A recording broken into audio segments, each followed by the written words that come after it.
For more than a century, the disappearance of the Neanderthals has remained one of the greatest mysteries in human history. They were strong, they were intelligent, they survived ice ages, predators, and some of the harshest climates Earth has ever seen. And yet, around 40,000 years ago, they vanished. For decades, the story seemed simple. Neanderthals were primitive. Modern humans were superior. Competition led to extinction. But DNA analysis tells a very different story. A story that is quieter, more complex, and far more human. Chapter 1. Who the Neanderthals really were. Neanderthals were not cavemen in the way popular culture imagined. They made tools with precision. They controlled fire. They hunted cooperatively. They buried their dead. Their brains were, on average, slightly larger than ours. They cared for the injured and elderly, evidence of empathy and social bonds. For over 300,000 years, Neanderthals thrived across Europe and Western Asia. They adapted to cold environments with stocky bodies and powerful muscles. They were masters of survival. Extinction was not inevitable. Something changed. Chapter 2. The Genetic Breakthrough. The turning point came not from archaeology, but from genetics. In the early 21st century, scientists succeeded in extracting ancient DNA from Neanderthal bones. This was revolutionary. For the first time, extinction could be studied at the molecular level, cell by cell, gene by gene. What researchers found overturned decades of assumptions. Neanderthals were not wiped out by a single catastrophe. They were not simply outcompeted. They did not disappear overnight. They faded, and the reason was written in their DNA. Chapter 3. A population problem hidden in the genes. One of the most striking discoveries was genetic diversity, or rather, the lack of it. Neanderthals had extremely low genetic variation. This is a warning sign in biology. Low diversity means small population sizes. Small populations are fragile. One disease, one climate shift, one bad generation. DNA revealed that Neanderthals lived in small, isolated groups for tens of thousands of years. They were not one large, interconnected population. They were scattered pockets, separated by geography and climate.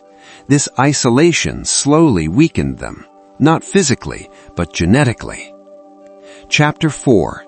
Inbreeding and its silent consequences.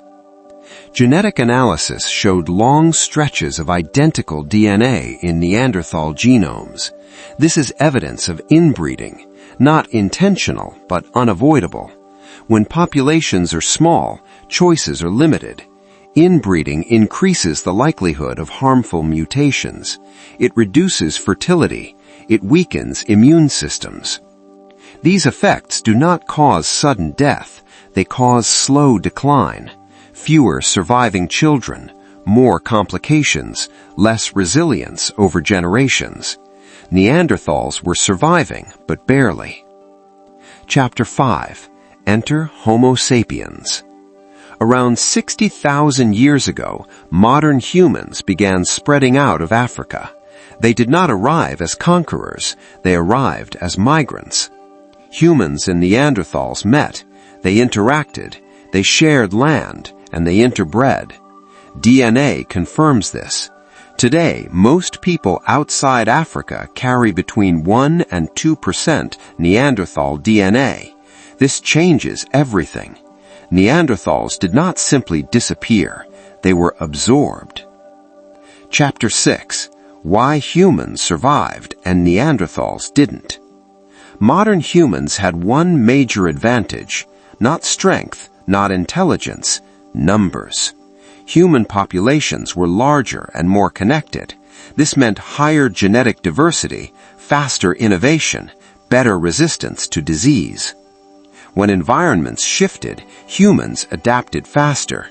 Neanderthals, already genetically strained, could not keep up.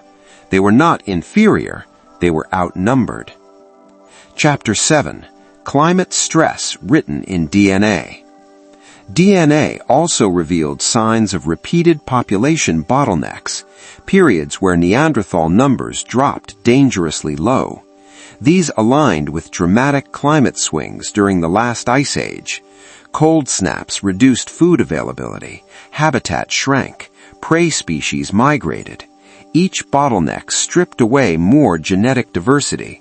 Humans recovered. Neanderthals struggled. Chapter 8. Disease and Immunity. Genetic evidence suggests Neanderthals had weaker immune diversity. This matters more than strength or tools. When two populations meet, pathogens travel with them. Humans likely carried diseases Neanderthals had never encountered. Even mild infections can devastate small inbred populations. There is no sign of a massive plague, just increased mortality, quiet, gradual, unrecorded. Chapter 9. Cultural Speed versus Biological Time. Humans innovated faster, not because they were smarter, but because ideas spread quickly through large networks. New tools, new hunting strategies, new social structures. Neanderthals innovated too, but slower. Cultural evolution moves faster in large populations.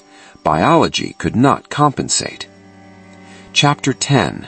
The Final Disappearance. By 40,000 years ago, Neanderthals were rare. By 35,000 years ago, they were gone as a distinct population. No evidence of mass violence, no single extinction event, just fewer births, more deaths, and gradual assimilation into human gene pools. Their story did not end, it merged. Chapter 11.